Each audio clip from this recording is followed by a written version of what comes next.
Shalom. Um, the subject that I'm going to touch today is the book of Obadiah, and the reason I'm going to talk about the book of Obadiah, to be honest with you, is I was talking to my brother maybe about a month or so ago. We're communicating with him on Facebook. I believe that's my brother that I was communicating with. You know my stance on communicating through social media. And if you don't, I'll tell you. You know, a lot of times we have profiles on social media, but it's easier for those who could, Satan is the prince of the airways. So he has the ability to use a picture or an image or a profile on a social media. And because we're associated with that picture, that may not be who you're always communicating with behind the picture. So I'll leave it there. That's why I say I believe I was communicating with my brother. And he was talking about, asked me a question on Obadiah. And because I didn't want to be a liar, I told him I would get back with him on it. And I guess today is the day that I'm able to get back, on that subject.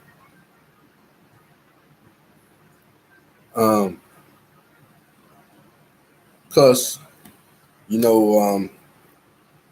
once you go line upon line, precept on precept, it allows you to extend or to further explain a book.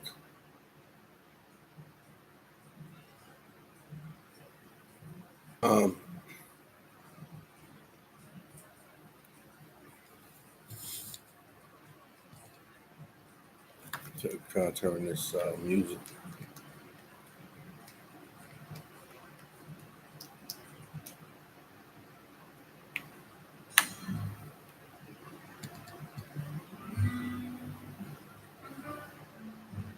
Okay. So, my brother Ramalis, this is for everybody who wants to listen, but this is keeping my word to you with help of the Most High through the Spirit through precepts to expound on the book of Obadiah. So we'll begin. 1. The vision of Obadiah. Thus says Yah Eloi concerning Edom. We have heard a rumor from Yah, and an ambassador is sent among the heathen. Arise ye, and us rise up against her in battle. Zonder and Compact Bible Dictionary. Edom, Edomites, red. The nation. Well, some may say, well, you don't need to use a dictionary, and you don't. Well, guess what? Whatever style the Most High gives me, or for that particular video, if he's pleased with it, yeah, man. I'm not trying to be you. We already have you. So what does the Most High need me for if I'm gonna be you? So I'm gonna not do me, but I'm gonna do the man that the Most High created me to be.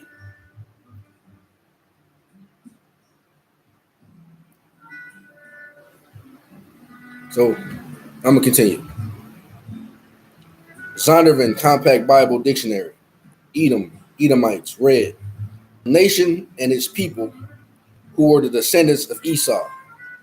He founded the country, so his name equated with Edom. Genesis 25:30. And Esau said to Jacob, feed me, I pray thee, with that same red pottage, for I am faint. Therefore was his name called Edom. Genesis 36:1. Now these are the generations of Esau, who is Edom. Genesis 36:8. Thus dwelt Esau in the Mount Seir. Esau is Edom. Back to Obadiah. Verse 2. Behold, I have made thee small among the heathen. thou art greatly despised. 3. The pride of thine heart has deceived thee. Thou hast dwelt in the cleft of the rock, whose habitation is high, that said in his heart, who shall bring me down to the ground? Back to Zondervan Compact Bible Dictionary. Edomites, red.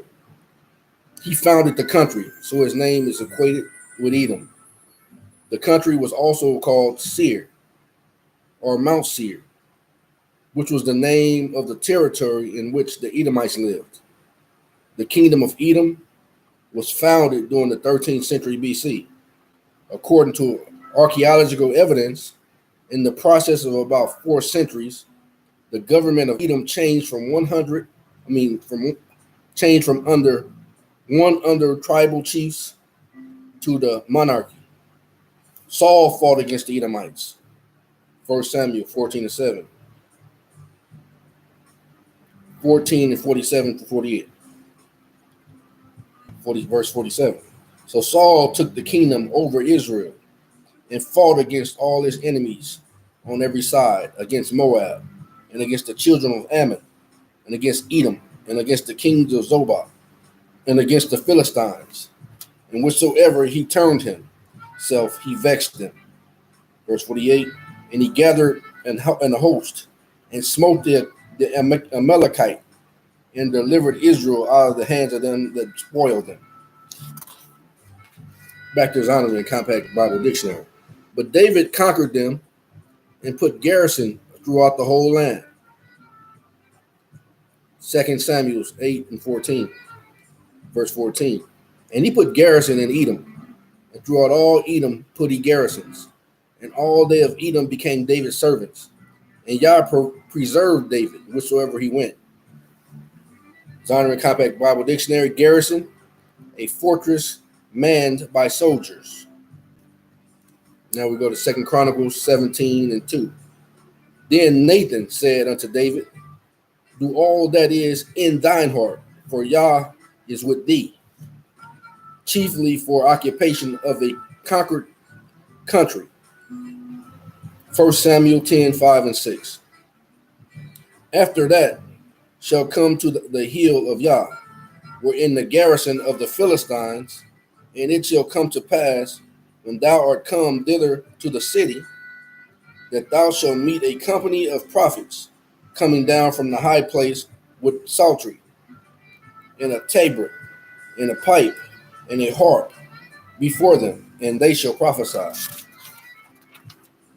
And the spirit of Yah will come upon thee, and thou shalt prophesy with them, and shall be turned into another man.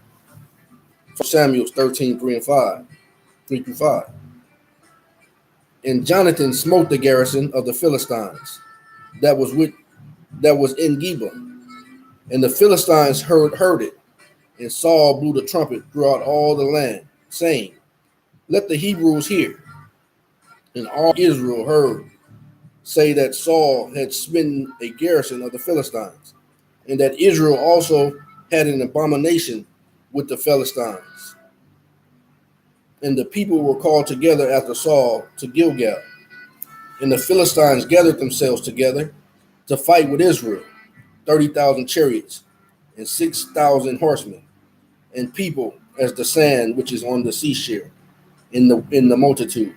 And they came up and pitched in Michmash, eastward from Bethaven. 1 Samuel 14, 1 and 3. Now it came to pass upon a day that Jonathan, the son of Saul, said unto the young man that bare the armor, come, and let us go over the Philistines' garrison that is on the other side. But he told not his father. And Saul tarried in the uttermost part of Gibeah, under a pomegranate tree, which is in Migron. And the people that were with him were about 600 men. And Ahiah, the son of Ahiada,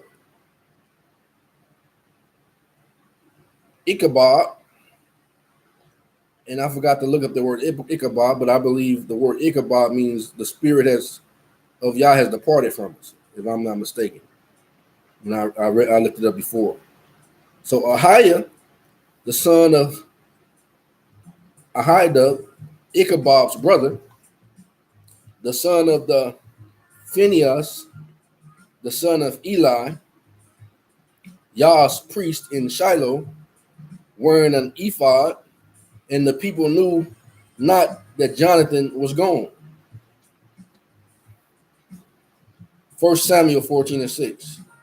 And Jonathan said to the young man that bare his armor, come, and let us go over unto the garrison of the uncircumcised. It may be that Yah will work for us, for there is no restraint to Yah to save by many or by few. David put garrisons in Syria and Edom when he subjected those people. 2 Samuel 8:16, verse 1. After this, it came to pass that David smote the Philistines and subdued them, and David took Methegama out of the hand of the Philistines. Verse 2.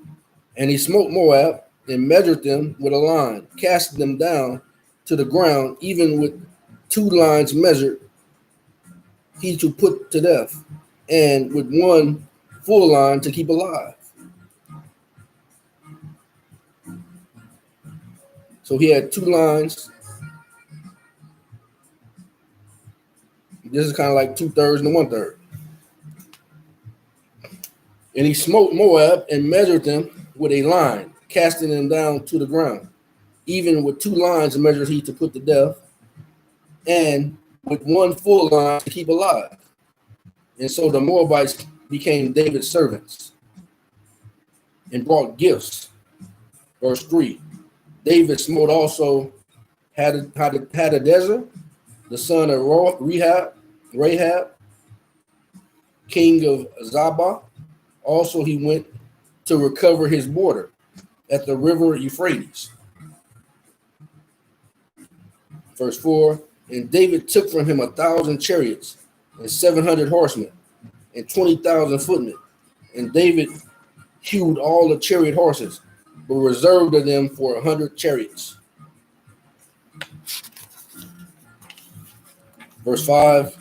When the Syrians of Damascus came to succor Hadadezer, king of Jobah, David slew of the Syrians 22,000 men. Verse 6. Then David put garrison in Syria of Damascus, and the Syrians became servants to David and brought gifts, and Yah preserved David whithersoever he went. 2 Samuel 8:14. And he put garrison in Edom. Throughout all Edom put he garrison, and all they of Edom became David's servants, and Yah preserved David whithersoever he went. We see in a pattern how King David took all these different nations as servants and used their armies at his disposal, their garrisons, to serve him. Just like it's when the Hamashiach comes back, he said there are going to be nations joined to us that's going to serve us. I'm just thinking about what his word has said. Then it also says that many of their I'm going to use the term garrison as he has used it, will deliver us to our promised lands. And when it spoke of Judah, it spoke of promised lands. When it talks to the stick of Joseph, Ephraim, talks about the promised land here in this America.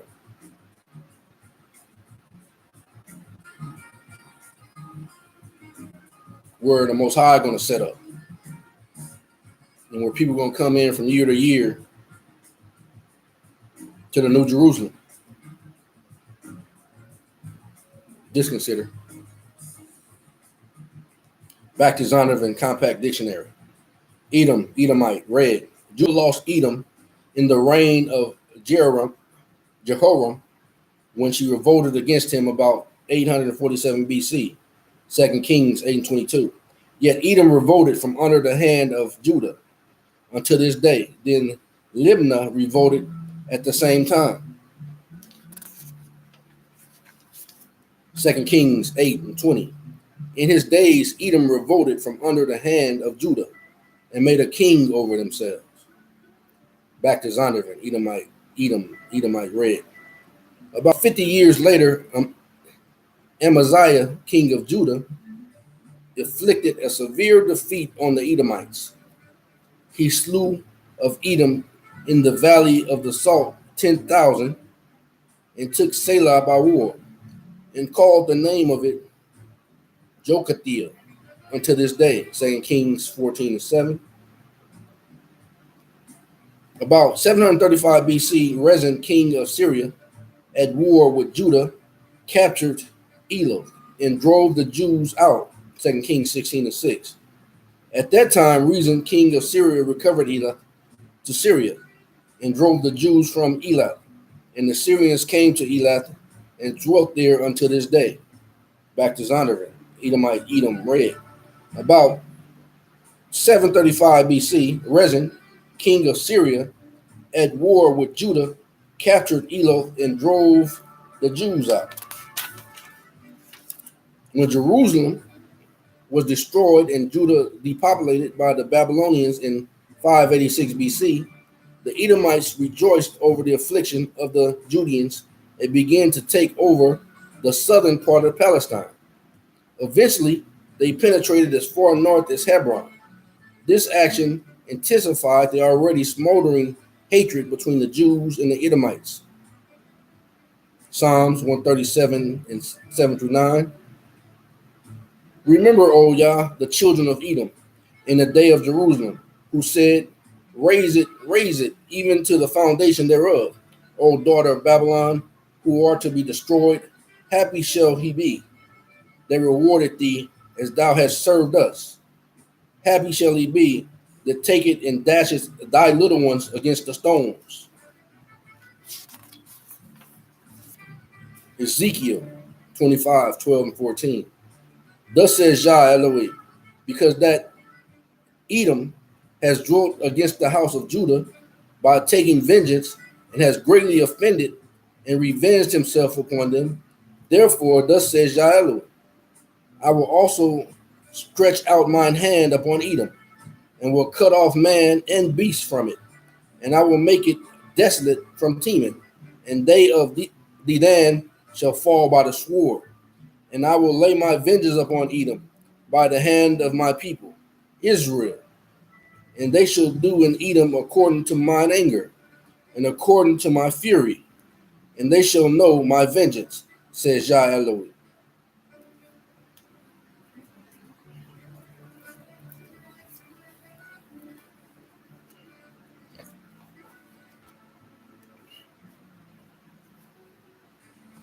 Excuse me, but while I was reading that, another thought came to me. At the end of this video, if there's time, I'll look through here. There was a few scriptures in the book of Jubilees that also fits into this thought about Obadiah and Edom and the ongoing war between Israel and Edom.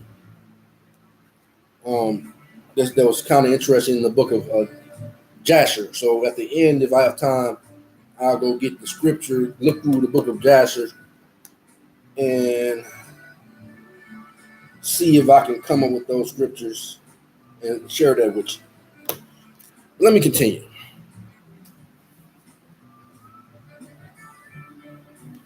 Verse 14, and I will lay my vengeance upon Edom by the hand of my people Israel, and they shall do in Edom according to mine anger and according to my fury, and they shall know my vengeance, says Yah Elohim. In another video, we were talking about how men are raising up. You know, that's men are men. Men will raise up when you're afflicting them. That's what men do. But in Israel, we know to wait on the sound or the voice of our Yah before we move. There's no cowardness in that. Because when Yah tell you to move, that's an assured victory. We've seen it time and time in the scriptures. When we move on our own, that's defeat.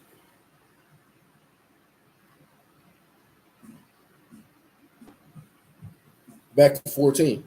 And I will lay my vengeance upon Edom. See, this is what Most High said he's going to do. I will lay my vengeance upon Edom by the hand of my people, Israel. He said he's going to allow us to do that. But when he tells us, though, that's no threat. That's the word speaking. And the word of the Most High will not return void. And they shall do in Edom according to mine anger and according to my fury. And they shall know my vengeance, says Yah Eloi. Amos 1:11. Thus says Yah, for 3 transgressions of Edom, and for 4, I will not turn away the punishment thereof, because he did pursue his brother with the sword, and did cast off all pity, and his anger did tear perpetually, and he kept his wrath forever. Back to Obadiah, verse 10. For thy violence against thy brother Jacob, shame shall cover thee, and thou shalt be cut off forever. Verse 11. In the day that thou stoodest on the other side, in the day that the stranger carried away captive his forces, and foreigners entered into his gates, and cast lots upon Jerusalem, even thou was as one of them. Verse 12. But thou shouldest not have looked on the day of thy brother in the day that he became a stranger.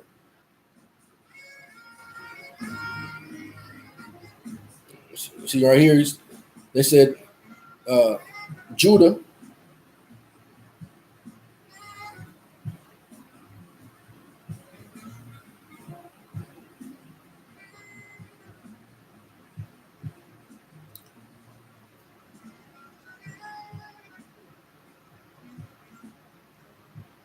Israel, Jacob.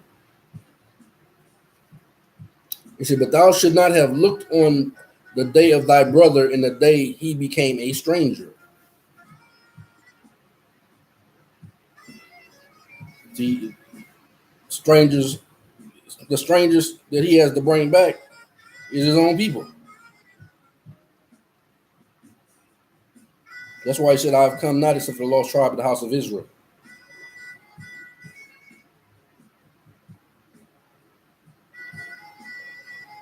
Neither should thou have rejoiced over the children of Judah in the day of their destruction. Neither should thou have spoken proudly in the day of distress. Thou should have not entered into the gate of my people in the day of their calamity. Yea, thou should have not have looked on their affliction in the day of their calamity, nor have laid hands on their substance in the day of their calamity.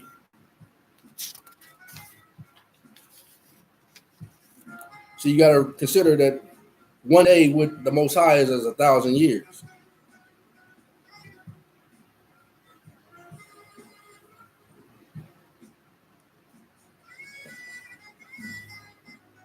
He said he's not slack in keeping his promises. He just holding back that all may be saved, that shall be saved, before he comes and do what he's gonna do.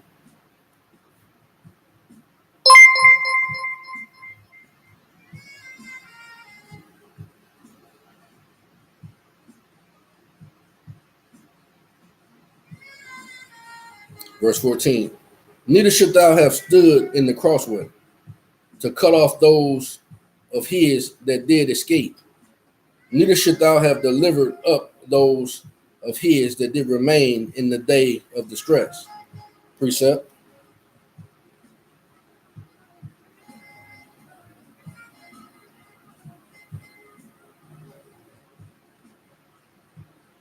All right, I forgot to write the scripture down. I told you I'd been tired, just up at late at night writing scripture. So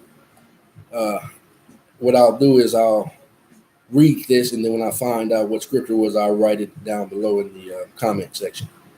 Precept, verse 3. An Ammonite or Moabite shall not enter into the congregation of Yah, even to their 10th generation shall they not enter into the congregation of Yah, of the congregation. Shall they not enter into the congregation of Yah forever? So they said, Ammonite or a Moabite shall not never ever enter into the congregation of Yah, because they met you not with bread or with water in the way when you came forth out of Egypt, and because they hired against the Balaam, the son of Boer of Pether of Mesopotamia, to curse thee. See, the Most High keeps track of everything people do to his people, and he don't answer right away, but he makes note of it and he includes it in the word he sends forth. Okay, yeah, he did that. So once I judge, that's going to be included in that. I'm calculating. You did that. All right. All right. You think you're getting away with it against my people? Okay. All right. I'm gonna throw this in the word. We're gonna get you for that. Okay. Don't worry about it though. He under control. There ain't nothing this catches him off guard. 4. Because they met you not with bread and with water in the way when you came forth out of Egypt, and because they hired against the Balaam, the son of Boer of Pether of Mesopotamia, to curse thee. Nevertheless, Yah thy Elohim would not hearken unto Balaam, but thy Elohim turned the curse into a blessing unto thee, because Yah thy Elohim loved thee. The same thing he said in Revelations 2:9 and 3:9. The people that's same people, it's the same thing, nothing new under the sun. All you gotta do is look through the scriptures and find out who's doing the same thing they always have done. The same people that always have persecuted the people of the Most High. They're the same people, same spirit. That's why when he spoke here, he also talked in Revelations 2:9 and 3:9, and he said, "I'm gonna make them to bow down for you, before you, to let you know that I let you and them know that I love thee." Same thing he said here. Nevertheless, Yah thy Elohim would not hearken unto Balaam, but thy Elohim turned the curse into a blessing unto thee, because Yah thy Elohim loved thee. 6. Thou shalt seek their peace. Thou shalt not seek their peace, nor their prosperity all thy days forever. Back to Zondervan Compact Bible Dictionary, Edomite, read. The Assyrians came in contact with Edom as early as the 7th century BC, when her kings began to penetrate as far south as Palestine. Edom, along with Judah and her other neighbors, paid tribute to Assyria for many years. She is mentioned many times in the inscription of the kings of Assyria, beginning with Adad Nari, the third, 800 BC, to Ashurbanipal, Ashurbanipal, 686 to 633. Edom figures prominently in the prophetic scriptures as the scene of a great future judgment. You see notably Isaiah 34 and 5, verse 5. For my sword shall be bathed in heaven. Behold, it shall come down upon Idumea and upon the people of my curse to judgment. Revelation 19 and 13. And he was clothed with a vesture dipped in blood, and his name is called the Word of Yah. Isaiah 34 and 6, verse 6. The sword of Yah is filled with blood. It is made fat. It is made fat with fatness, and with the blood of the lambs and goats, with the fat of the kidneys of rams. For Yah has a sacrifice in Basra, and a great slaughter in the land of Idumea. Isaiah.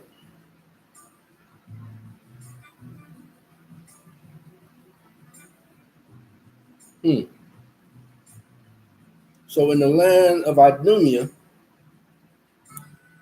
this thought popped in my mind. If it's not correct, correct me or correct yourself, but I'm just going with the thought. Okay, so in Idumea, remember we talked about 2/3 being cut off, right? So in this land of Dumia, that blood going to consist of lambs and goats, with the fat of the kidneys of rams. For Yah has sacrificed in Bozrah a great slaughter in the land of Idumea. Isaiah 63:1. Who is this that cometh from Edom with dyed garments from Bozrah? This that is glorious in his apparel, traveling in the greatness of his strength. I that speak in righteousness, mighty to save. Back to Zonner and Edomites, read. She is the only neighbors of the Israelites who was not given any promise of mercy from Yah. Idumea, pertaining to Edom, Greek and Roman name for Edom. Mark 3:8. And from Jerusalem, and from Idumea, and from beyond Jordan, and they about Tyre and Sidon, a great multitude, when they had heard what great things he did, came unto him.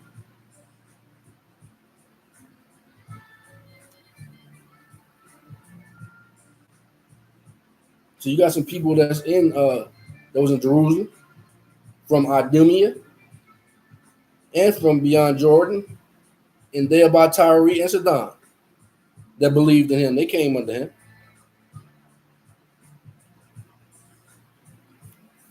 So it's not all of them.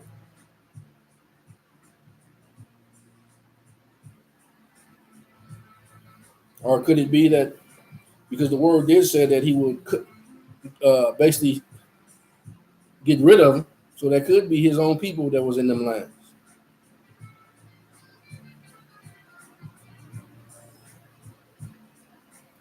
Mark 3:8.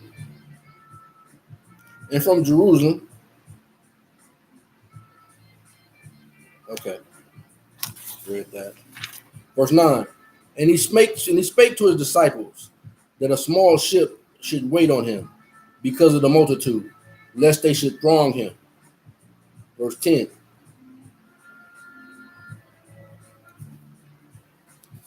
Well, let me go back here then. Thought just popped in my head. Verse 8. And from Jerusalem, and from Idumea, and from beyond Jordan, and they about Tyre and Sidon, a great multitude, when they had heard what great things he did, came unto him. See, and as that in doing his ministry, he said, I've come not except for the lost tribe of the house of Israel. So those, he said, my sheep hear my voice. So his sheep in these lands came unto him.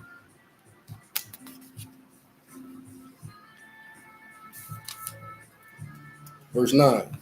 And he spake to his disciples that a small ship should wait on him because of the multitude, lest they should throng him.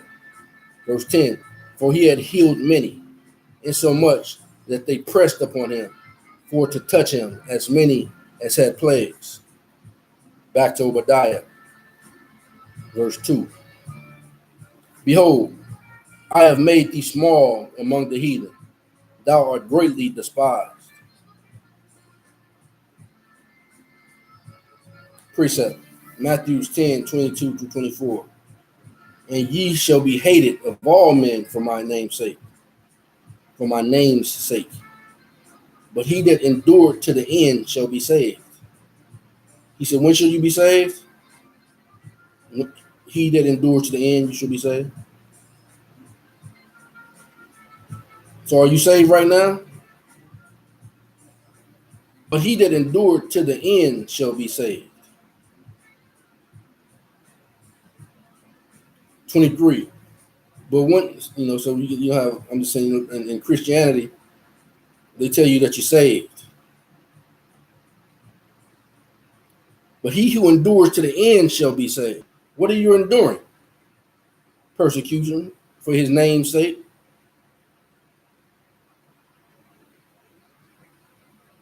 His word said, keep the Sabbath. His word said, turn away from idolatry.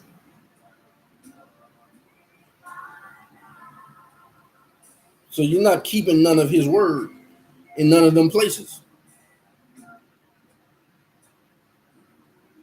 And then I was reading where a brother, you know what I mean? I call him my brother because he's still an Israelite. Don't know it. I don't choose to be one, which is rejecting the Most High, rejecting your people.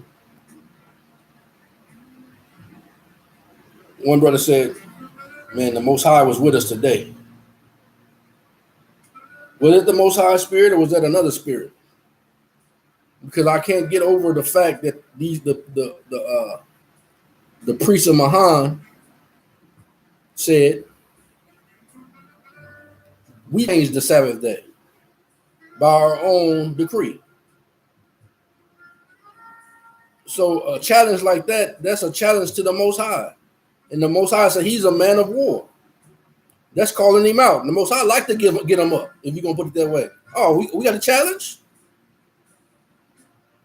That's what I do. So he going to come to a place where a system is set up to challenge him, and he going to be there to help you in a demonic place? And he's there?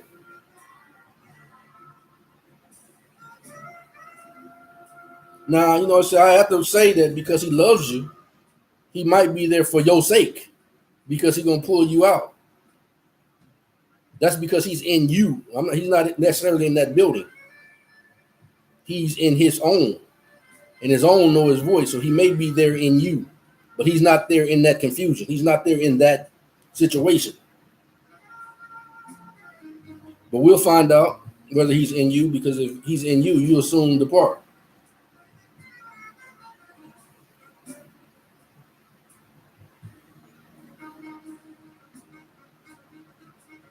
Matthew 10, 22, 24, precept.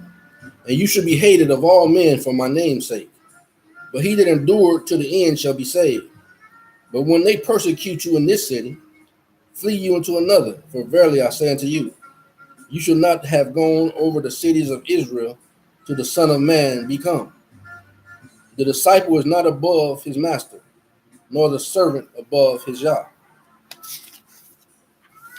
John 15, 18 through 27. If the world hates you, you know that it hated me before it hated you. If you were of the world will love his own. But because you are not of the world, but I have chosen you out of the world, therefore the world hated you. Remember the word that I said unto you,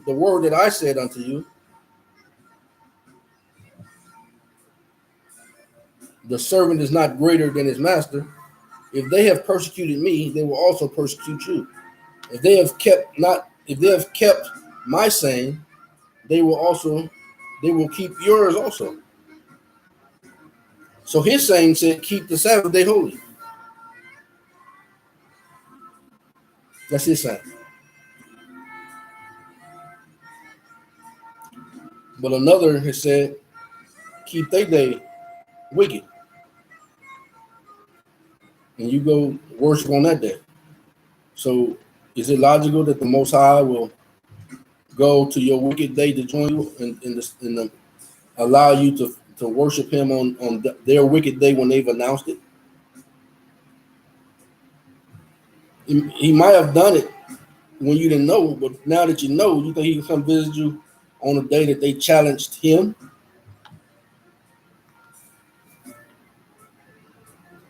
Man, I'm back at that again. You got to be something to it.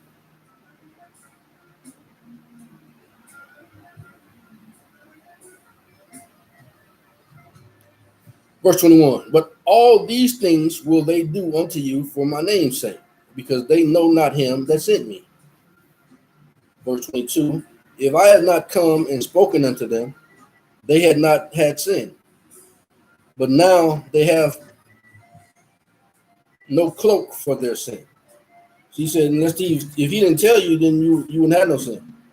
But now that he's told you, you don't have no excuse. You don't have no covering for the sin. Because he told you and even allowed the men of sin to tell you that you're worshiping on a wicked. Now, all days are good because they're created by the Father. But on this particular day, they've chosen it for themselves to bring you away from the Father. So that's sin. When the Father told you to keep a certain day holy, and he ordained it as holy, and then they said this is a direct violation of that day because we the one told you to do it. So there's no covering for it no more. It's not ignorance to you anymore. He that hated me hated my Father also. If I had not done among them the works which none other man did, and of course, let's get back to it. It's always good to do good on no matter what day it is.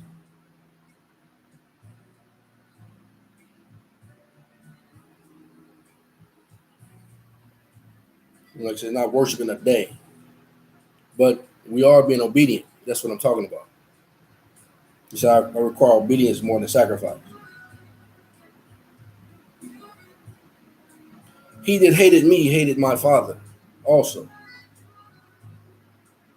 So you hate the Father when you do that too.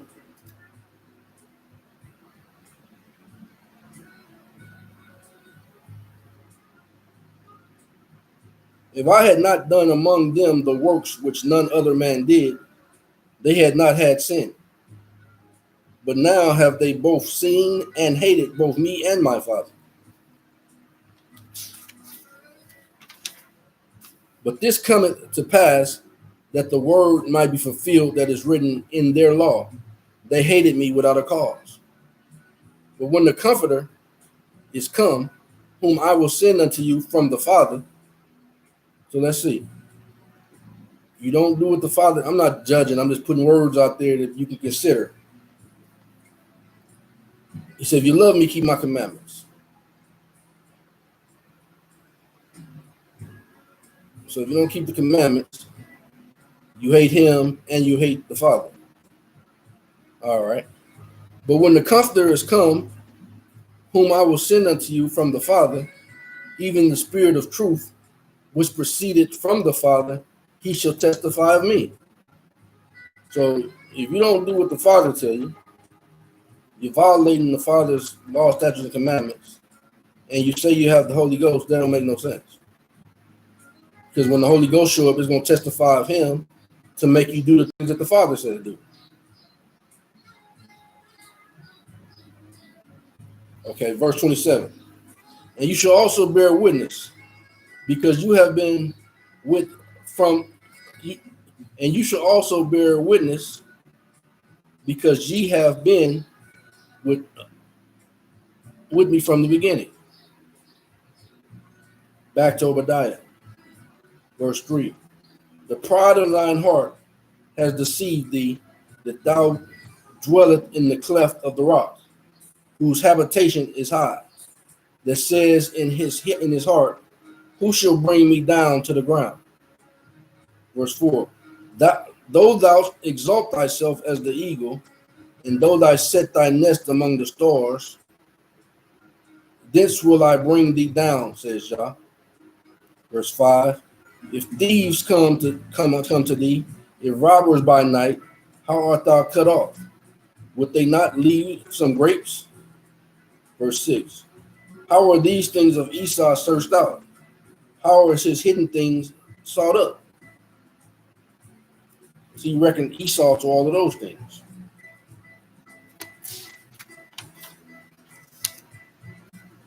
So you should know them by their fruit. Verse 7. All the men of thy confederacy have brought thee even to the border. The men that were at peace with thee have deceived thee and prevailed against thee, that they that eat thy bread have laid a wound under thee. There is none understanding in him. Precept. They have taken crafty counsel against thy people and consulted against thy hidden ones. They have said, come and let us cut them off from being a nation, that the name of Israel may be no more in remembrance. For they have consulted together with one consent. They are confederate against thee, the tabernacles of Eden, and the Ishmaelites. See, all of these people are Edom. are in confederation with Edom, because he keeps talking about the same people or the same nations over and over again. The tabernacles of Edom and the Ishmaelites of Moab and the Hagarenes, Jebal and Ammon and Amalek, the Philistines with the inhabitants of Tyre. Ashur also is joined with them. They have hope in the children of Lot. Selah. Do unto them as unto the Midianites, as to Jabin at the brook of Kison, which perished at Endor. They became as dung for the earth.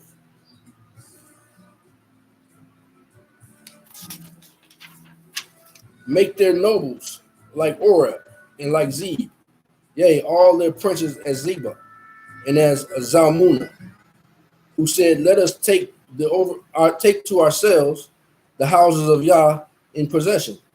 O my Yah, make them like a wheel, as the stubble before the wind, as the fire burneth a wood, and as the flames setteth the fountains on fire. So persecute them with thy tempest. Make them afraid with thy storm. Fill their faces with shame, that they may seek thy name, O Yah. Let them be confounded and troubled forever. Yea, let them be put to shame and perish, that men may know that thou, whose name alone is Yahweh, art the most high over all the earth. Back to Obadiah. Verse 8.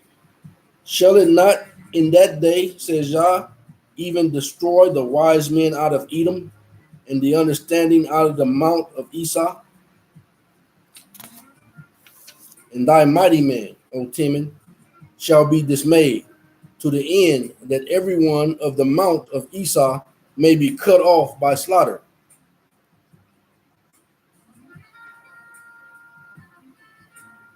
For thy violence against thy brother Jacob, shame shall cover thee, and thou shalt be cut off forever. In that day that thou stoodest on the other side, in the day that the strangers carried away captive his forces, and foreigners entered into his gates, and cast lots upon Jerusalem, even thou was as one of them. To the Most High, remember. But thou shouldest not have looked on the day of thy brother in the day that he became a stranger. Neither should thou have rejoiced over the children of Judah in the day of their destruction. Neither should thou have spoken proudly in the day of distress. They're still doing it today. Speaking proudly in the day of our distress. Israel. Saying the Most High not going to do nothing about it. But the Most High is keeping score. Thou should have not have entered into the gate of my people in the day of their calamity. Yea, thou should not have looked on their affliction in the day of their calamity, nor have laid hands on their substance in the day of their calamity. Neither should thou have stood in the crossway to cut off those of his that did escape. Neither should thou have delivered upon those of his that did remain in the day of distress. For the day of Yah is near upon all the heathen. As thou hast done, it shall be done unto thee. Thy reward shall return upon thine own head. Precept Revelation 13:10. He that leadeth into captivity shall go into captivity. He that killeth with the sword must be killed with the sword. Here's the patience and the faith of the saints. Israel is the saints. Back to Obadiah. For as you have drunk upon my holy mountain, so shall all the heathen drink continually. See, the same thing they've been doing forever, they're going to do continually. They're gonna persecute. They're gonna do all the things that they do and continue to do. Is nothing new under the sun. But guess what? Guess what else is gonna happen though? What he said, and this is just confirmation again.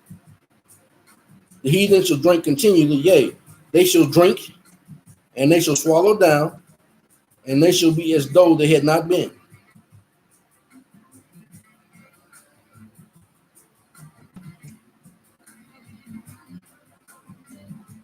But upon Mount Zion shall be deliverance, and there shall be holiness, and the house of Jacob shall possess their possession.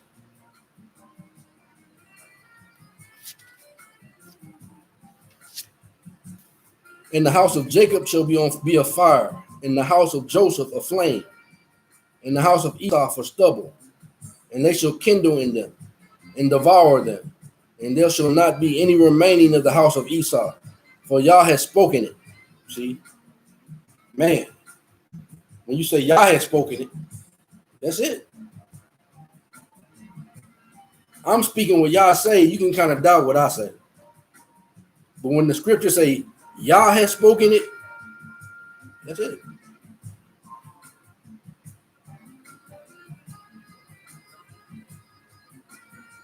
Precepts. Ephraim, Genesis 41:50-52. And unto Joseph were born two sons before the years of famine came, which Asenath, the daughter of Potipharah, priest of On, bare unto him. And Joseph called the name of the firstborn Manasseh, for Yah said he had made me forget all my toil in my father's house. In the name of the second called he Ephraim, for Yah has caused me to be fruitful in the land of my affliction. Genesis 46:20. And unto Joseph in the land of Egypt were born Manasseh and Ephraim, which Asenath, the daughter of Potipharah, priest of On, bare unto him. Ephraim was given the birthright in Israel. Ephraim became the father of the tribe of Ephraim.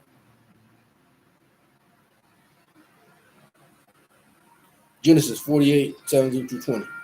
And when Joseph saw that his father laid his right hand upon the head of Ephraim, it displeased him. And he held up his father's hand to remove it from Ephraim's head unto Manasseh's head. And when we're talking about Joseph in the scriptures, we're talking about the son of Jacob. We're not talking about Joseph Smith. Joseph Smith ain't got nothing to do with none of this. And like once before, like I said, I have no disrespect to Joseph Smith, but that's religion. We're talking about the truth of the word. The truth of the word, we're talking about the 12 tribes of Israel. Joseph Smith ain't got nothing to do with none of that.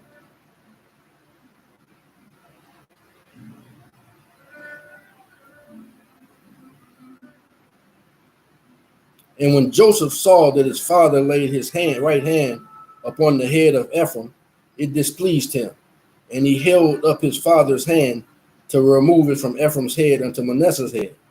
And Joseph said unto his father, not so, my father, for this is the firstborn. Put thy right hand upon his head. And his father refused and said, I know it, my son, I know it.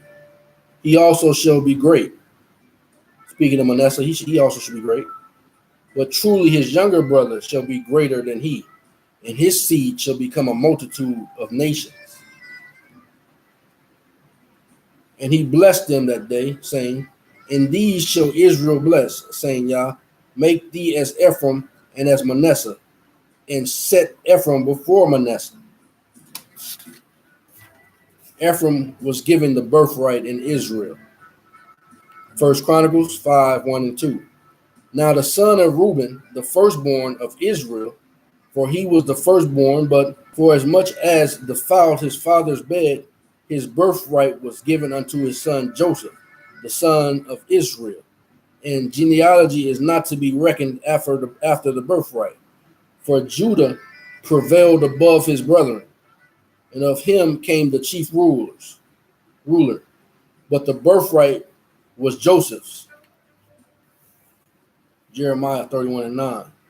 They shall come with weeping and with supplication, will I lead them. I will cause them to walk by the rivers of water in the straight way, wherein they shall not stumble. For I am a father to Israel, and Ephraim is my firstborn. In the last days, their privilege and responsibility is to bear the priesthood. Talking about the Melchizedek priesthood. To take the message of the restored gospel, the first and the second stick, to the world and raise an enzyme together scattered Israel. That's what we're doing right now. That was spoken of in Jeremiah. And then the second stick made it plain. That's what he was talking about. That was Jeremiah 30, 31 and 9 and 10.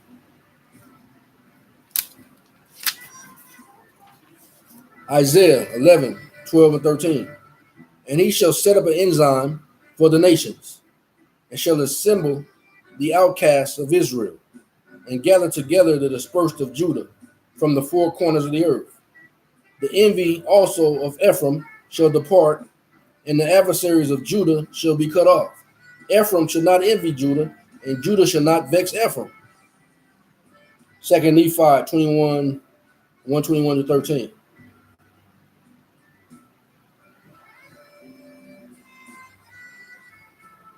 I'm sorry. 2 Nephi 21, 12 through 13.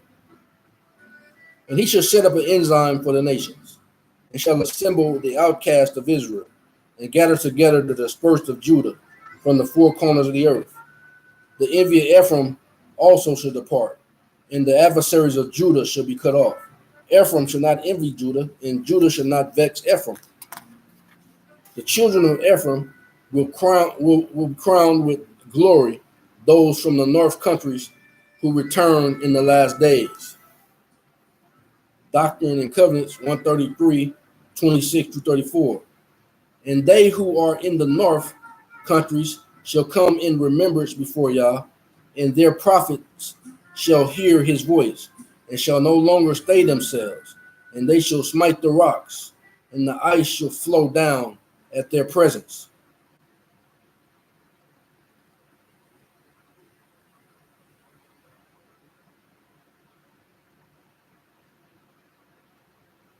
And on highways, and an highway shall be cast upon the midst of the great deep. Their enemies shall become prey unto them. And in the barren deserts there shall come forth pools of living water, and the parched ground shall no longer be thirsty land.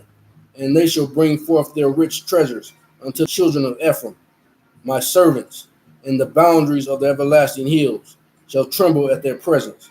And there shall they fall down and be crowned with glory, even in Zion, by the hands of the servants of Yah, even the children of Ephraim.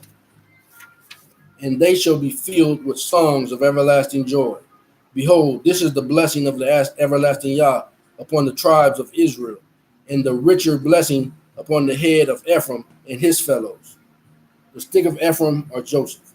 A record of one group from the tribe of Ephraim that was led from Jerusalem to America about 600 BC.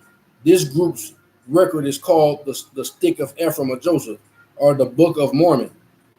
It and the stick of Judah, the Bible, form a unified testimony of Yahushua HaMashiach's resurrection and his divine work among these two segments of the house of Israel. The truth shall make you free.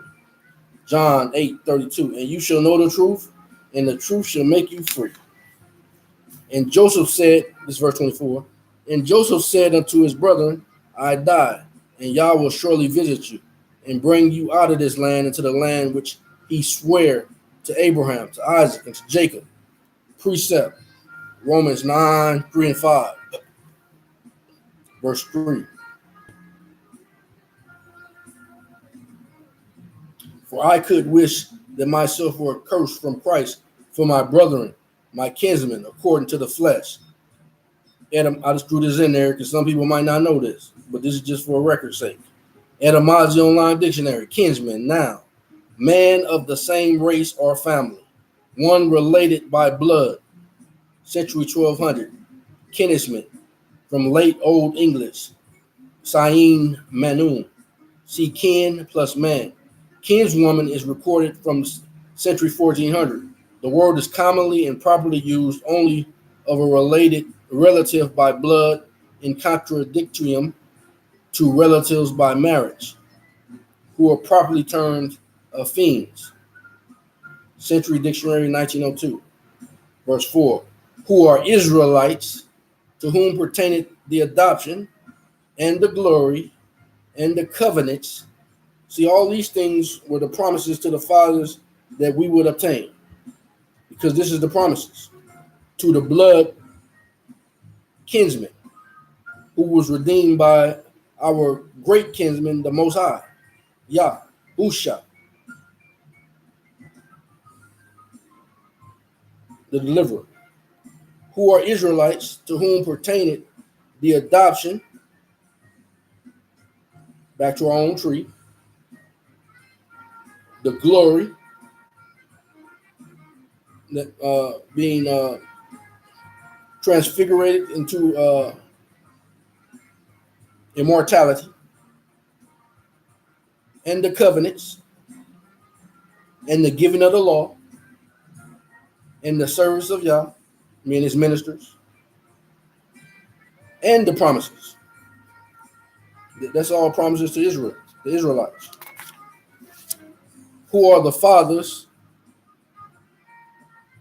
and whom, as concerning the flesh, his own kinsman, his own blood, came. That sums it all up right there. We the reason why he came back. As a promise to the fathers, who is overall, y'all blessed forever. You know what I mean? Etymology Online Dictionary, flesh, noun, meaning to clothe or embody with figurative extensions, is from 1660s, related fleshing. So we're clothed in a certain type of flesh. The Israelites are clothed in a different kind of flesh than other nations. Different kind of embodiment.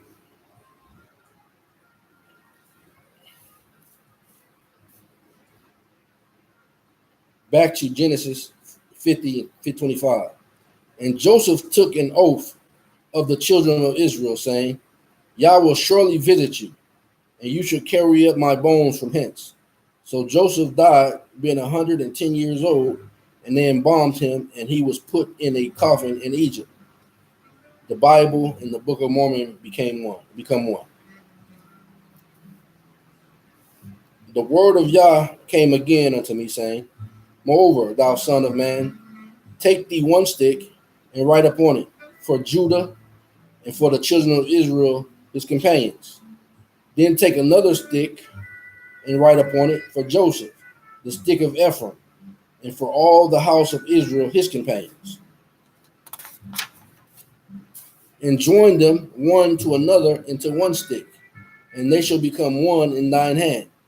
And when the children of thy people shall speak of thee, saying, Wilt thou not show us what thou meanest by these? Say unto them, Thus says Yah Elohim, Behold, I will take the stick of Joseph, which is in the hand of Ephraim, and the tribes of Israel his fellows, and will put them with him, even with the stick of Judah, and make them one stick, and they shall be one in mine hand. And there's none that can take us out of his hands. That's another thought just popped in my head, right? Okay. We had a militia, right? We didn't have a militia, but a militia was put together by a group. I don't know where they really came from. That group was put together by their hands. But watch this. I will take the stick of Joseph, which is in the hand of Ephraim, and the tribe of Israel, his fellows, and will put them with him, even with the stick of Judah, and make them one stick, and they shall be one in mine hand.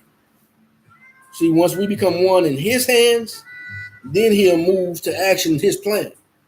But if we move to action under our own plan, it ain't time.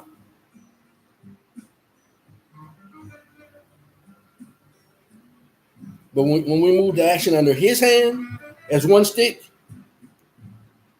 it's over.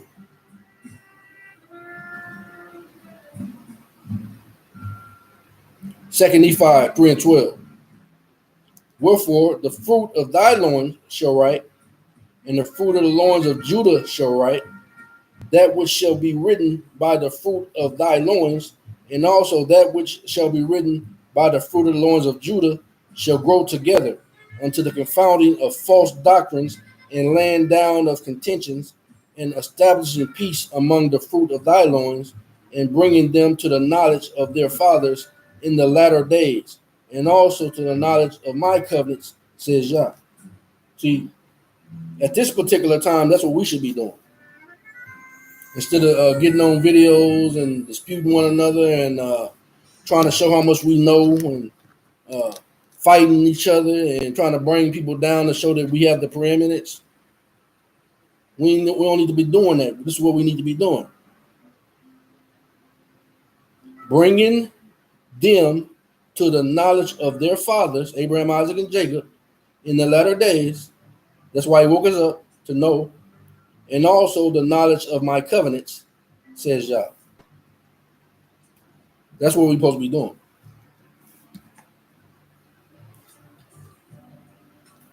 Not trying to raise up and go fight an enemy that we ain't equipped to fight at this particular time. For the weapons I war for are not carnal, but mighty through pulling down of strongholds, through his spirit.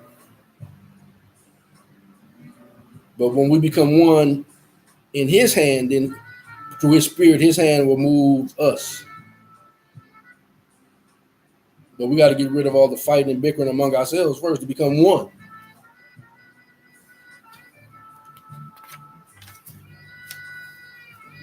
Second Nephi 29, chapter 29, 1 through 14.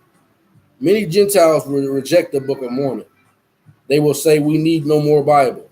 Yah speaks to many nations. He will judge the world out of the books which will be written about 559 to 545 BC.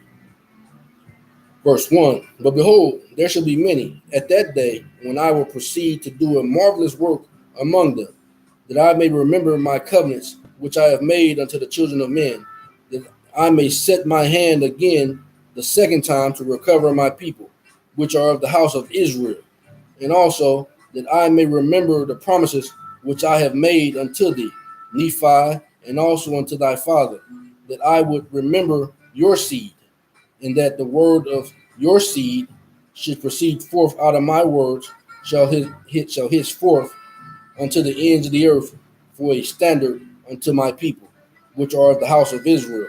And because my words shall hiss forth, man of the Gentiles shall say, a Bible, a Bible. We have got a Bible, and there cannot be any more Bible. They only gonna say that the first stick is the only Bible they need. And I've heard that in a church organization before. You don't need no other book except the Bible. But I'm a witness that you do need other books besides the Bible, because I've seen some things that the second stick and other books have made more clearly what was said in the first stick.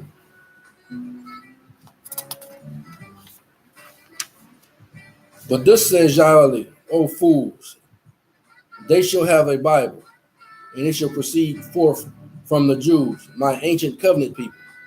And what thank they the Jews for the Bible which they receive from them? Yea, what do the Gentiles mean?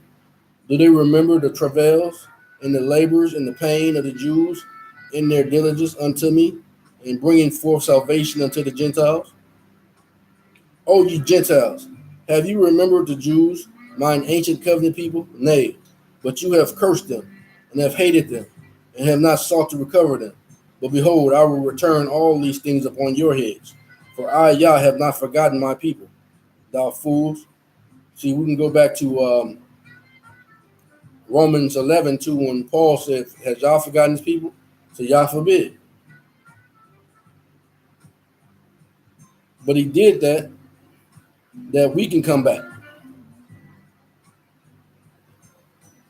The stick of Joseph over here in these Americas, and also other places where the Israelites are, including uh, strangers, meaning other nations who shall accept him.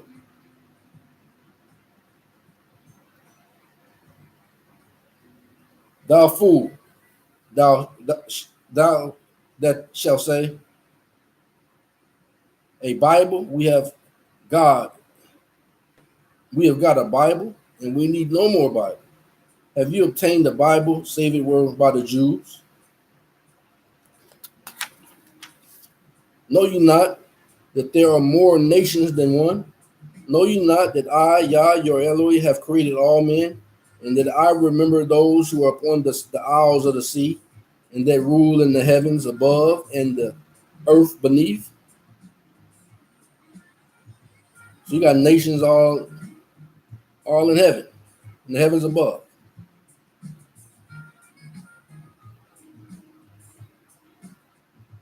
and the earth beneath. And I bring forth my word unto the children of men, yea, even upon all the nations of the earth, isles of the sea. And Yah of our fathers, who were led out of Egypt, out of the bondage, and also were served in the wilderness by him, yea, the Yah of Abraham and of Isaac and the Yah of Jacob yielded himself according to the words of the angel as a man into the hands of wicked men, to be lifted up according to the words of Zenock, and to be lifted up to be crucified according to the words of Neum, and to be buried in the sepulchre according to the words of Zenos, which he spake concerning the 3 days of darkness, which should be a sign given of his death unto those who should inhabit the isles of the sea, more especially given unto those who are of the house of Israel.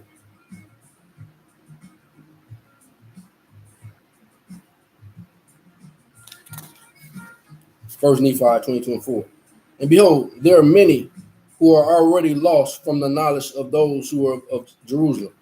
Yea, more part of all the tribes have been led away, and they are scattered to and fro upon the isles of the sea. And whither they are none of us knoweth, says that we know that they have been led away. Second Nephi 10:8. And it shall come to pass that they shall be gathered in from their long dispersion, from the isles of the sea and from the four parts of the earth, and the nations of the Gentiles shall be great in the eyes of me, says Jah, in carrying them forth to the lands of their inheritance. See, there's more than one land. Lands of the inheritance. Second Nephi 10:20.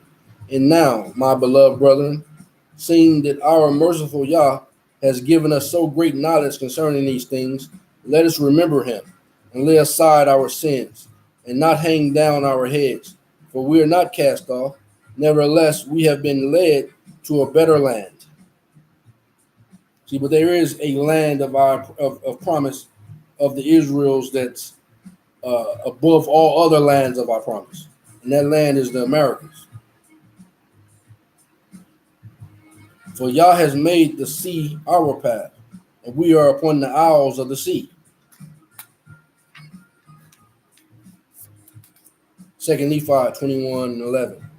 And it shall come to pass in that day that Yah shall set his hand again the second time to recover the remnant of his people, which shall be left from Assyria and from Egypt and from Pathnos and from Cush and from Hamath and from the islands of the sea. Isaiah 11:11. And it shall come to pass in that day that Yah shall set his hand again the second time to recover the remnant of his people, which shall be left from Assyria, from Egypt, from Pathros, from Cush, and from Elam, and from Shinar, and from Hamath, and from the islands of the sea. Second Nephi 29:7. Know ye not that there are more nations than one? Know you not that I, the Yah of your Elo, have created all men, and that I remember those who are upon the isles of the sea, and that I rule in the heavens above and in the earth beneath, and I bring forth my word unto the children of men, yea, even upon all the nations of the earth. 2 Nephi 29:11. For I command all men, both in the east and in the west, in the north and in the south, and in the islands of the sea, that they shall write the words which I speak unto them. For out of the books which shall be written, I will judge the world, every man according to their works, according to that which is written.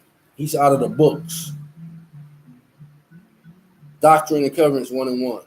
Hearken, O you people of my church, says the voice of him who dwells on high, and whose eyes are upon all men. Yea, verily I say, hearken ye people from afar, and ye that are on the islands of the sea, listen together. Doctrines and Covenants 88:94.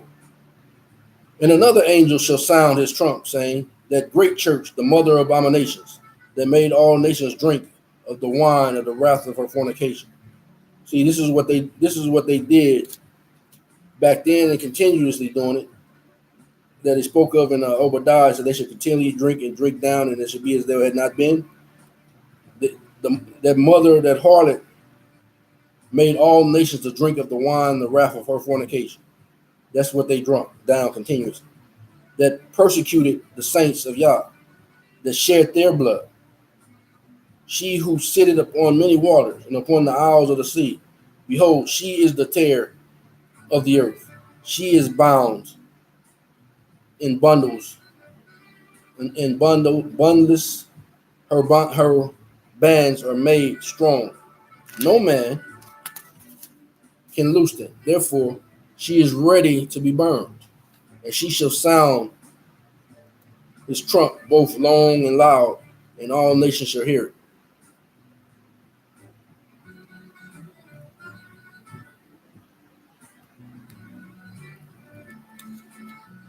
Doctrines and Covenants 133:20. For behold, he shall stand upon the Mount of Olivet, and upon the mighty ocean, even the great deep, upon the islands of the sea, and upon the land of Zion. Doctrines of the Covenant 133:8. Send forth the elders of my church unto the nations which are far off, unto the islands of the sea. Send forth unto the forgotten lands. Call upon all nations, first upon the Gentiles, and then upon the Jews. Doctrines of the Covenants 133:20. For behold, he shall stand upon the Mount of Olivet, and upon the mighty ocean, even the great deep, upon the islands of the sea, and upon the lands of Zion. Doctrines of the Covenants 133:23. He shall command the great deep, and it shall be driven back into the north countries, and the islands shall become one land.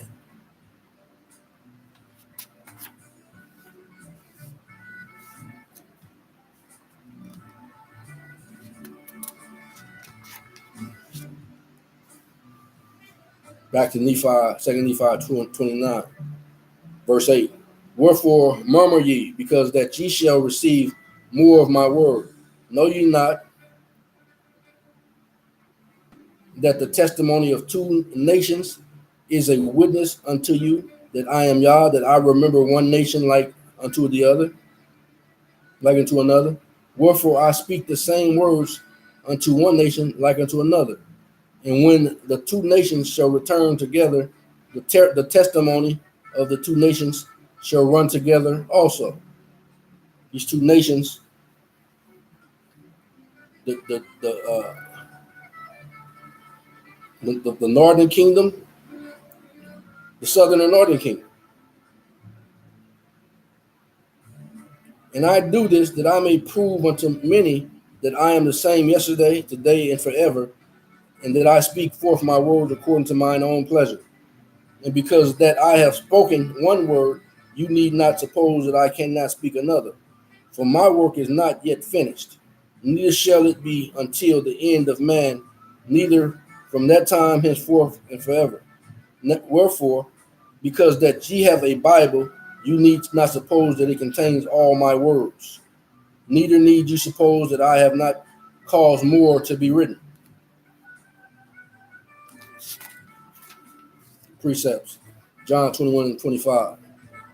And there are also many other things which Yahusha did, the which if they should be written every one, I suppose that even the world itself could not contain the books that should be written. Amen. 11, verse 11.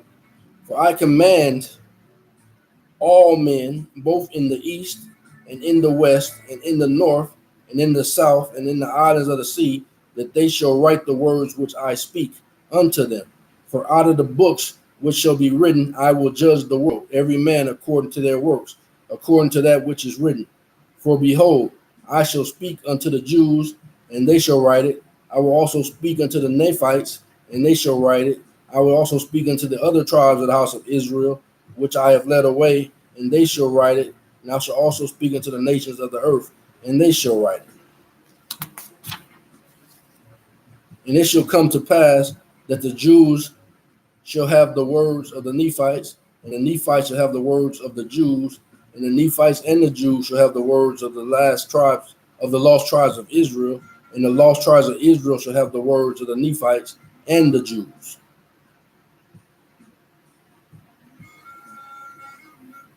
Verse 14, and it shall come to pass that my people, which are of the house of Israel, shall be gathered home unto the lands of their possessions, and my word also shall be gathered in one, and I will show unto them that fight against my word and against my people, who are the house of Israel, that I am Yah, and that I covenanted with Abraham, that I would remember his seed forever.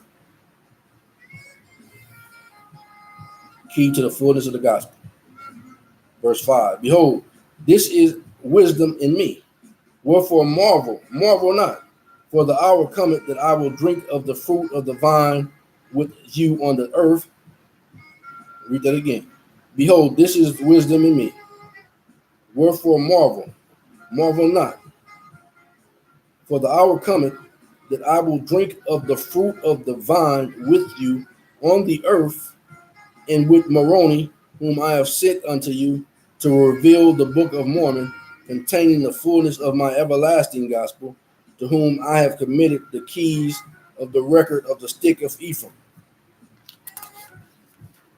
Back to Obadiah, verse 19. And they of the house shall possess the amount of Esau, and they of the plain of the Philistines, and they shall possess the fields of Ephraim, and the fields of Samaria, and Benjamin shall possess Gilead. And the captivity of this host of the children of Israel shall possess that of the Canaanites, even unto Zarephath. And the captivity of Jerusalem, which is in Sephorat, shall possess the cities of the south. And saviors shall come upon Mount Zion to judge the mount of Esau.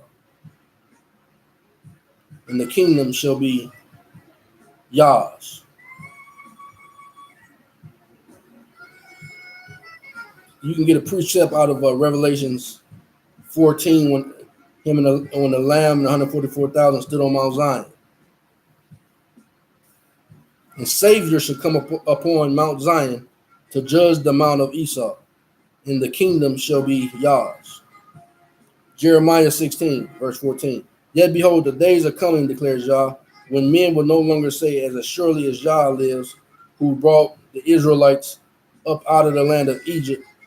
Instead, they will say, as surely as Yah lives, who brought the Israelites up out of the land of the north, and all the lands to which he had banished them, for I will return them to their land that I gave to their forefathers.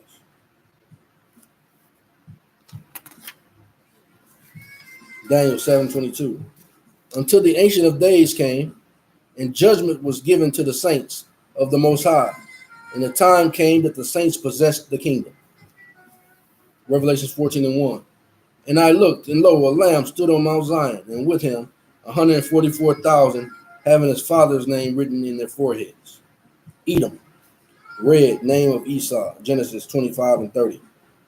And Esau said to Jacob, feed me, I pray thee, with that same red pottage, for I am faint. Therefore was his name called Edom. Of his descendants, Genesis 36, the descendants of Esau, who was Edom, are listed. Verse 1. Now these are the generations of Esau, who is Edom.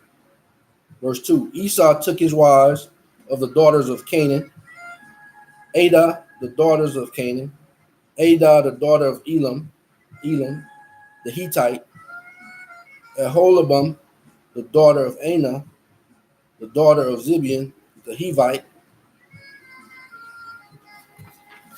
Verse 3. And Bashemath, Ishmael's daughter, sister of Nabajoth. Verse 4. And Adah bore to Esau Eliphaz, and Basemah bare Revel, and Aholibam bare Jeush, and Jalam the Korite. These are the sons of Esau, which were born unto him in the land of Canaan. And Esau took his wives and his sons and his daughters and all the person of his house and his cattle and all his beasts and all his substance, which he had got in the land of Canaan, and went into the country from the face of his brother Jacob. Verse 7. For their riches were more than that they might dwell together, and the land wherein they were strangers could not bear them because of their cattle. Verse 8. Thus dwelt Esau in Mount Seir. Esau is Edom. Verse 9. And these are the generations of Esau, the father of the Edomites, in Mount Seir. Verse 10. These are the names of Esau's sons: Eliphaz, the son of Adah, the wife of Esau; Revel, the son of Bashemath, the wife of Esau. And the sons of Eliphaz were Teman, Omar, Zepho, Gatam, and Kenaz. And Timnah was concubine to Eliphaz, Esau's son, and she bare to Eliphaz Amalek. These were the sons of Adah, Esau's wife. And these are the sons of Revel: Nathan, Zerah, Shammah, Mizah. These were the sons of Bashemath, Esau's wife. And these were the sons of Elobama, daughter of Anna, the daughter of Zibeon, Esau's wife, and she bare Esau Jeush and Jalam and Korah. These were the dukes of the sons of Esau. The sons of Eliphaz, the firstborn son of Eliphaz, the firstborn son of Esau, Duke Teman, Duke Omar, Duke Zepho, Duke Kenaz, Duke Korah, Duke Gatam, Duke Amalek. These are the dukes that came with Eliphaz in the land of Edom. These were the sons of Adam. And these are the sons of Revel, Esau's son: Duke Nahath, Duke Zerah, Duke Shammah, Duke Mizah. These are the dukes that came of Reuel in the land of Edom. These are the sons of Bashemath, Esau's wife. And these are the sons of Amelabama, Esau's wife: Duke Jeush, Duke Jalam, Duke Korah. These were the dukes that came of Aholibama, the daughter of Anna, Esau's wife.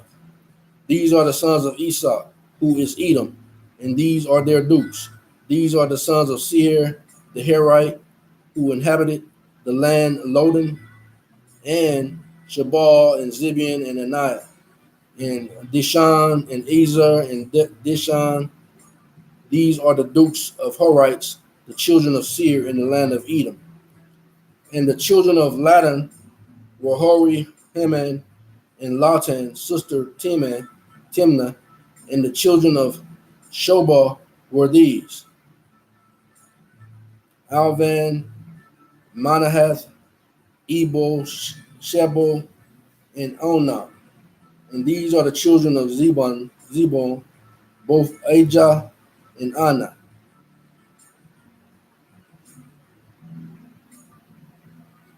Or Ayah and Anna.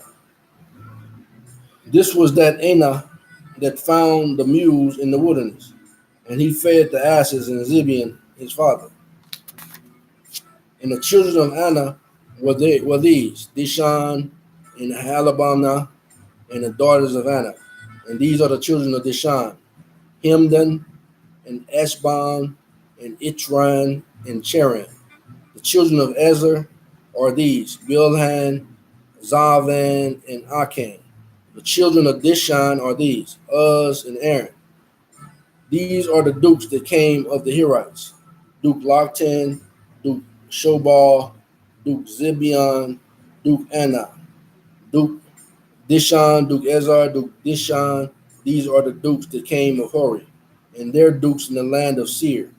And these are the kings that reigned in the land of Edom, before there reigned any king over the children of Israel. Precept 1 Samuel 8, 5, and 6. And said unto him, Behold, thou art old, and thy sons walk not in thy ways. Now make us a king to judge us like all the nations. Verse 6. But the thing displeased Samuel when they said, Give us a king to judge us. And Samuel prayed unto Yah. 1 Samuel 10 and 19. But today you have rejected your Yah, who delivers you from all your troubles and afflictions. And you have said to him, No, set a king over us. Now therefore present yourselves before Yah by your tribes and clans. 1 Samuel 12 and 17. It is not the wheat harvest today. I will call on Yah to send thunder and rain, so that you will know and see what a great evil you have committed in the sight of Yah by asking for a king. Back to Genesis 36 and 32. And Bela the son of Bor reigned in Edom, and the name of his city was Dinahaba. And Bela died, and Jobab the son of Zerah of Bozrah reigned in his stead. And Jobab died, and Husham of the land of Timnah reigned in his stead. And Husham died, and Hadad the son of Bedad and Hadad died, and Samlah and Masharakah reigned in his stead. And Samlah died, and Saul of Rehoboth by the river reigned in his stead. And Saul died, and Baal-Hanah the son of Achor reigned in his stead. And Baal-Hanah the son of Agbor died, and Hadar reigned in his stead. And the name of his city was Pa. And his wife's name was Mehetabel, the daughter of Matred, the daughter of Mesabah. And these are the names of the dukes that came of Esau according to their families, after their places, by their names: Duke Timnah, Duke Alva, Duke Jetheth, Duke Ahalabama, Duke Ella, Duke Pinon, Duke Kenaz, Duke Timan, Duke Mibzar, Duke Magdiel, Duke Aram. These be the dukes of Edom, according to their habitations in the land of their possession. He is Esau, the father of the Edomites. 1 Chronicles 1:35 to 42. These sons of Esau: Eliphaz, Roel, and Jeush, and Jalam, and Korah. The sons of Eliphaz: Teman, Omar, Zephi, and Gadam, Kenaz, and Timnah, and Amalek. These sons of Ruel: Naheth, Zerah, Shammah, and Mizah. And the sons of Seir: Lotan, and Shabal, and Zibeon, and Anna, and Dishon, and Ezar, and Dishan. And the sons of Lotan: Huri, and Hama, and Timnah was Lotan's sister. And the sons of Shobal: Alian, and the Mahanath, and Ibal, and Shephi, and Onam. And the sons of Zibeon: Ahiah, and Anna. And the sons of Anna: Dishan. And the sons of Dishan: Amram, Eshban, Ithran, Cheran. The sons of Ezar: Bilhan, Zavan, Jachan. The sons of Dishan: Uz, and Aaron. of their country in Mount Seir. Genesis 32 and 3. And Jacob sent messengers before him, and Esau his brother, unto the land of Seir, the country of Edom. Let's see, Genesis 36:39. And these are the generations of Esau, the father of the Edomites, in Mount Seir. Deuteronomy 2:5, 12, and 22. Verse 5. Meddle not with them, for I will give you of their land. No, not so much as the meddle not with them, for I will not give you of their land. No, not so much as a foot breadth, because I have given Mount Seir unto Esau for a possession. Verse 12. The Hirims also dwelt in Seir before time, but the children of Esau succeeded them when they had destroyed them from before them and dwelt in their stead, as Israel did unto the land of his possession, which Yah gave unto them. And he did to the children of Esau, which dwelt in Seir, when he destroyed the Hirims from before them, and they succeeded them, and dwelt in their stead even unto this day. Zondervan Compact Bible Dictionary, Seir. Seir the Horite, Genesis 36 and 20. These are the sons of Seir the Horite, who inhabited the land: Lotan, Shobal, Zibeon, Anah, and Dishon, and Ezor, and Dishon. These are the dukes of the Horites, the children of Seir, in the land of Edom. Edom, yes. And the children of Lotan were the Hori and Heman. And Lotan's sister was Timnah, was the ancestor of the inhabitants of the land of Seir. Seir, land of the mount. The land of Seir and Mount Seir are alternate names for the region occupied by the descendants of Edom or Esau, originally called the land of Seir. Genesis 32 and 3. And Jacob sent messengers before him to Esau his brother unto the land of Seir, the country of Edom.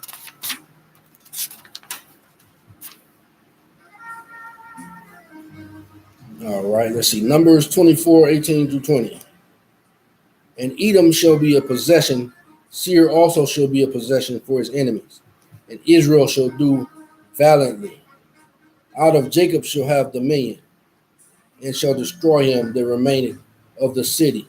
And when he looked on Amalek, he took up his parable and said, Amalek was the first of the nations, but his latter end shall be that he perish forever.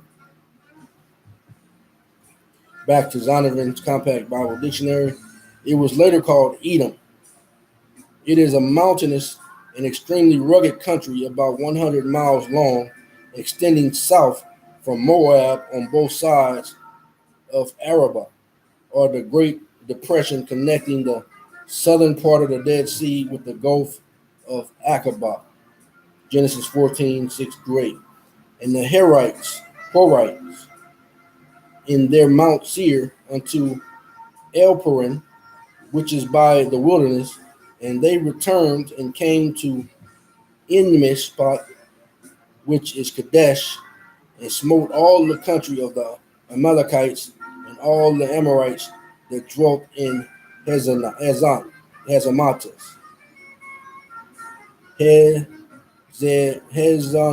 Hazantamas. And there went out the king of Sodom, and the king of Gomorrah, and the king of Admah, and the king of Zabian, and the king of Bela, the same is Zor.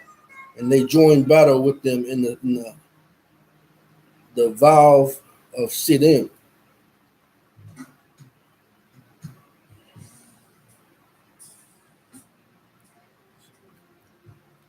Seir, land of the mount.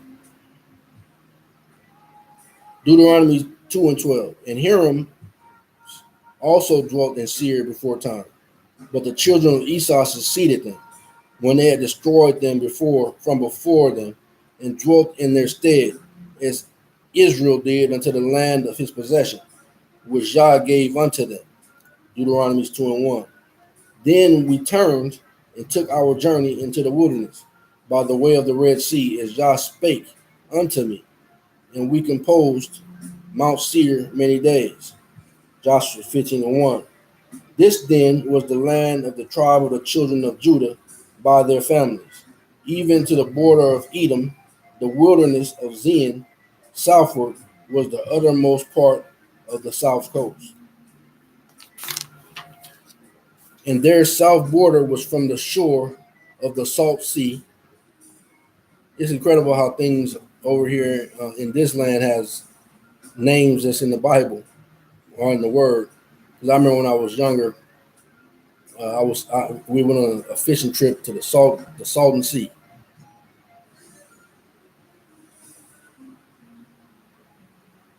From the bay that looked southward, and it went out to the south side of Malacrabin and passed along to Zin, and ascended up on the south side unto Kadeshbana, and ascended up on the south side unto the Kadesh Barna, and passed along to Hezron, and went up to Ador, and fetched the compass to Karkoa. From thence it passed towards Asmon, and went out the river of Egypt, and the going out of the coast were at the sea. This shall be your south coast. And the east border was the Salt Sea, even unto the end of the Jordan. And their borders in the north quarter was from the bay of the sea at the uttermost part of the Jordan, and the border went up to Beth Hoga, and passed along by the north of Beth Arabah, and the border went up to the stone of Bahan, the son of Reuben. Rehoboam. Judges 11:17-21. Then Israel sent messengers unto the king of Edom, saying, Let me, I pray thee, pass through thy land. But the king of Edom would not hearken unto thereto. And in like manner they sent unto the king of Moab, but he would not consent, and Israel abode in Kadesh. Then they went along through the wilderness, and compassed the land of Edom and the land of Moab, and came by the east side of the land of Moab, and came by the east side of the land of Moab, and pitched on the other side of Arnon, but came not within the border of Moab, for Arnon was the border of Moab. And Israel sent messengers unto Sihon, king of the Amorites, the king of Heshbon, and Israel said unto him, Let us pass, we pray thee, through thy land into my place. But Sihon trusted not Israel to pass through his coast. But Sihon gathered all his people together, and pitched in Jahaz, and fought against Israel. And Yah Eloi of Israel delivered Sihon and all his people into the hand of Israel, and they smote them. So Israel possessed all the land of the Amorites, the inhabitants of that country. 1 Kings 9:26. And King Solomon made a navy of ships in Ezen-Gober, which is besides Elah, on the shore of the Red Sea, in the land of Eden. Back to Zondervan, Compact Bible Dictionary. Seir, land of the mount. The summit of Mount Seir rises above 3,500 feet above the adjacent Arabah. Esau made his home in Mount Seir, and his descendants disposed the Herites, the original inhabitants. A remnant of the Amalekites took refuge in their mountain fatness, but were finally destroyed by the Simeonites, 1 Chronicles 4:42-43. And some of them, even of the sons of Simeon, 500 men, went to Mount Seir, having for their captains Palatiah and Neariah and Raphiah and Uziel, the son of Ishi. And they smote the rest of the Amalekites that were escaped, and dwelt there until this day. The term seer is also used collectively for the people who live in Mount Seir, Ezekiel 25:8. Thus says Yah Eloi, because that Moab and Seir do say, Behold, the house of Judah is like unto all the heathen. Another region called Seir is a ridge on the border of the territory of Judah west of Korjah, Jeremiah, Korjah, Jeremiah, Joshua 15 and 10.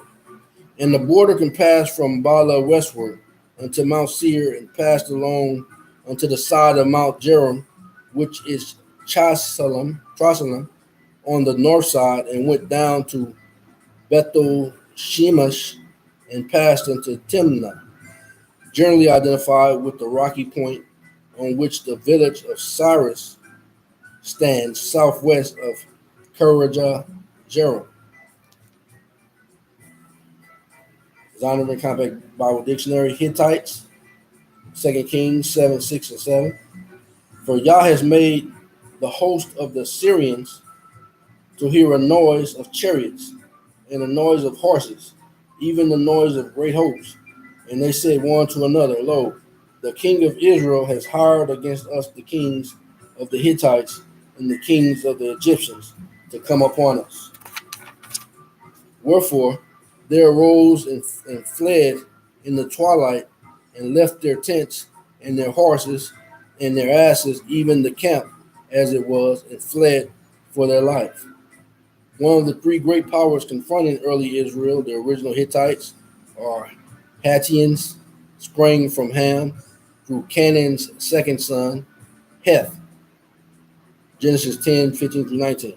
And Canaan begot Sidon, his firstborn, and Heth, and the Jebusite, and the Amorite, and the Girgashite, and the Hivite, and the Archite, and the Sinite, Hamathite, and afterwards were the families of the Kenites spread abroad. And the border of the Kenites was from Sidon, as thou comest to Gerar unto Gaza, as thou goest in Sodom, unto Sodom and Gomorrah, and Admah and Zaboam, even unto Lasha. First Chronicles 1, 13 through 16. And Canaan begot Zidon, his firstborn, and Heth, and Zebusite also, and the Amorite, and the Girgashite, and the Hivite, and the Archite, and the Sinite, and the Arvadite, and the Zemarite, and the Hamathite. They were the people of the land. Genesis 23 and 7.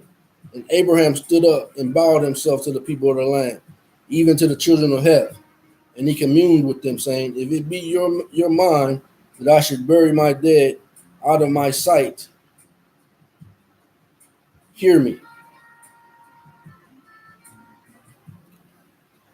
And entreat for me to Ephron, the son of Zohar, that he may give me the cave of Machpelah.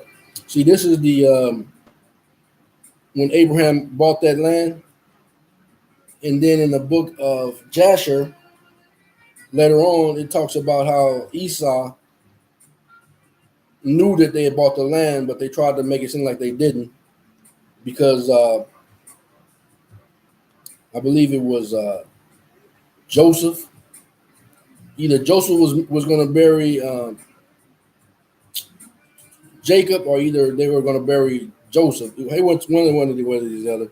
But I think it was Joseph was trying to bury Jacob, and Esau was trying to prevent them from burying Jacob in the cave at Machpelah. And Esau was trying to say, well, we don't have any record of that. Then he sent his younger brother to go get the records. So when he found he had the records, then Esau decided to fight with him. But the Egyptians were also on Israel's side, because they came back. So it tells you about further. If I don't get a chance to read all of that today, I'll just make a short video of that section and call it part 2 or something. But that's all I'm telling you. Those other books fills in the story of the first stick to tell you what really happened, the whole story.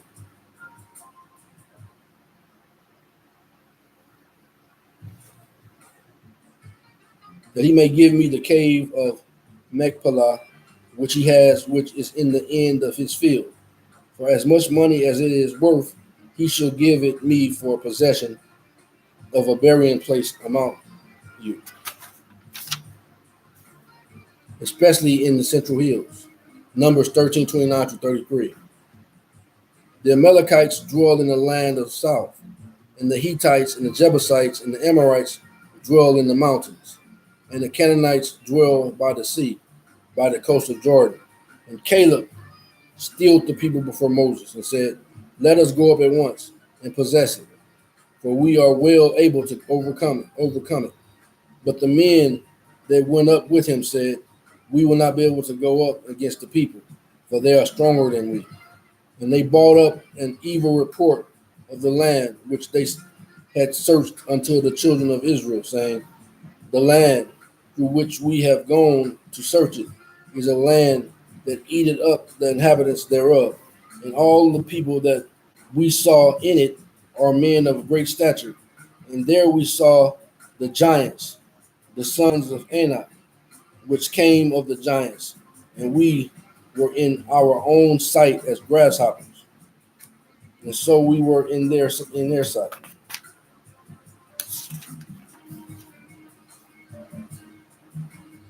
Joshua Joshua 11, 3 through 5. And to the Canaanites on the east and on the west, and the Amorites and the Hittites and the Perizzites and the Jebusites in the mountains, and the Hivites under Haram in the land of Mizpah. And they went out, and they and all their hosts with them, much people, even as the sand is upon the seashore, in multitude, with horses and chariots very many. And when all these kings were met together, they came and pitched together at the water of Merom, and fought against Israel, back to Zonovan Hittites. At Hebron in 2029 BC, Abraham purchased Machpelah from the Hittites. Genesis 23, 3 and 20. And then Genesis 49, 29 through 32, verse 29. And he charged them and said unto them, "I am to be gathered unto my people. Bury me with my fathers in the cave that is in the field of Ephron the Hittite." Verse 30. In the cave that is in the field of Machpelah, which is before Mamre, and in the land of Canaan, which Abraham bought with the field of Ephron the Hittite for possession of a burying place. Verse 39. There they buried Abram and Sarah, his wife. There they buried Isaac and Rebekah, his wife. And those I buried Leah.